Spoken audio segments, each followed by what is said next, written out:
अस्सलाम वालेकुम, कैसे हैं आप सब लोग। तो यहाँ पे मैं करी थी इफ्तारी के इंतज़ाम, जिसके लिए मैंने पकोड़ों का सामान और बच्चों के लिए जो फ्राइज़ बनाने थे आलू वगैरह काट के रख लिए थे। मैकरोनी भी हो गई थी रेडी। और यहाँ पे मैं बना रही थी चिकन कौरमा। मैंने फ्राइज़ वगैरह बनाने और पकोड़ों का सामान वो तो मैंने बना लिया था। मैंने कहा चलें साथ में खाना भी बना लूँ। फिर इफ्तारी के बाद ना हिम्मत नहीं, फिर इफ्तारी करके ना उसके बाद हिम्मत नहीं होती।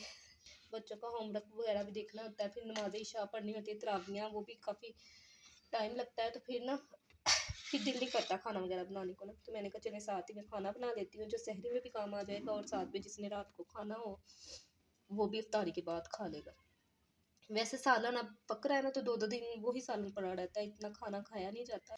तो यहाँ पे मैंने ले लिया था तकरीबन 3 पाव के करीब मेरे पास चिकन था। और यहाँ पे मसाले थे, ज़ीरा था, कुछ 3 से 4 मेरे पास काली मिर्ची थे, 1-2 लौंग थे और दालचीनी का टुकड़ा था। यहाँ पे खुश्क धनिया पाउडर मैंने ले लिया था, पिसी हुई लाल मिर्च ले ली थी, हल्दी थी, नमक था और ये थोड़ा सा मैंने ले लिया था कौरमा मसाला। इसी खुशबू, बकाया मसाले तो सारे घर के ही हैं, थोड़ी खुशबू के लिए ना अच्छा सा टेस्ट आ जाता है इसमें।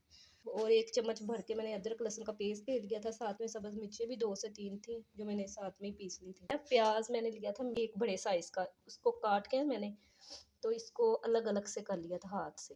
इस तरह से बड़े अच्छे से फ्राई हो जाते हैं।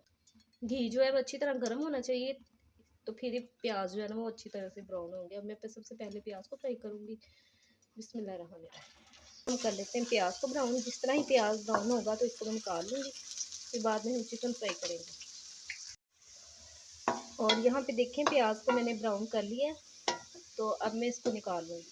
5 मिनट ही लगते हैं, तो बहुत अच्छा सा जो प्याज है ना हमारा ब्राउन हो जाता है। इसको मैं निकाल लूँगी एक पेज पे।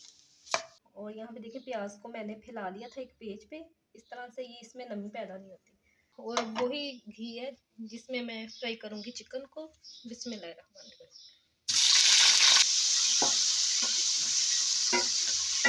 साथ में मैं डाल दूँगी अदरक लहसुन और सब्ज़ मिर्चों का पेस्ट। इसकी भी अच्छी तरह से भुनाई हो जाएगी चिकन के साथ। जो अदरक लहसुन का पेस्ट है वो भी अच्छी तरह से भुन के है। साथ में मैं इसमें डाल दूँगी खड़े मसाले। इस स्टेज पे खड़े मसाले डालें ना, बड़ी अच्छी सी खुशबू आ जाती है इसमें। इसको भी थोड़ा सा मैं फ्राई करूँगी घी के साथ।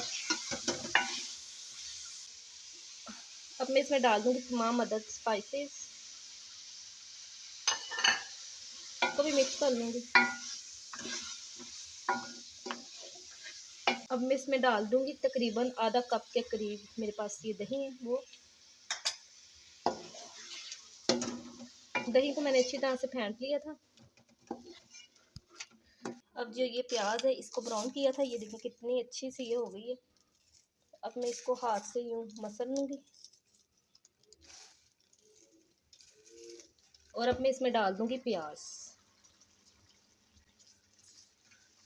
जो हमने ब्राउन करके रखा है। इसको भी मैं करूँगी मिक्स। थोड़ा सा मैं डालूँगी इसमें पानी, ऊपर से मैं इसको कर दूँगी कवर 3 से 4 मिनट के लिए।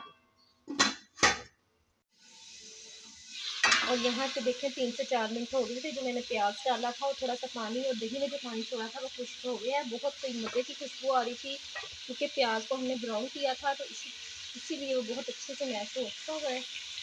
और अब मैं इसमें तकरीबन डालूँगी 2 गिलास के जितना पानी, क्योंकि चिकन को पहले भी हमने फ्राई किया है। अब चिकन गलने में इतना टाइम नहीं लेगा। अब मैं इसको लो फ्लेम पे रख दूँगी ढाँप के, तकरीबन 10 से 12 मिनट में चिकन हमारा अच्छी तरह से गल जाएगा। और यहाँ पे साथ में मैंने दूध भी बॉईल कर लिया था। मैंने कहा घर में मैं दही जमाऊँगी तो सहरी ये बहुत अच्छा सा जम जाएगा। और यहाँ पे मैकरोनी वगैरह भी सारी मैंने बोल में निकाल के रख ली थी। और यहाँ पे देखिए और चिकन कौरमा हमारा तैयार हो गया था। बहुत कोई टेस्टी बना था। इस तरह से बना के आप भी ज़रूर देखिएगा। तो बड़ी अच्छी सी इसमें से खुशबू आ रही थी, तो मैंने निकाल लिया था। 12 से 15 मिनट में ही हो गया था, क्योंकि काफ़ी मैंने फ्राई किया था ना उसमें। तो मैंने कहा चले मैंने बनाना तो है, आपको रेसिपी भी दे देती हूँ इसकी। और अफ्तारी वगैरह कर ली थी, तो हस्बैंड के लिए मैं यहाँ पे रोटी बना रही थी। तो यहाँ तक ही था मेरा व्लॉग। इजाज़त दे, अल्लाह हाफिज़।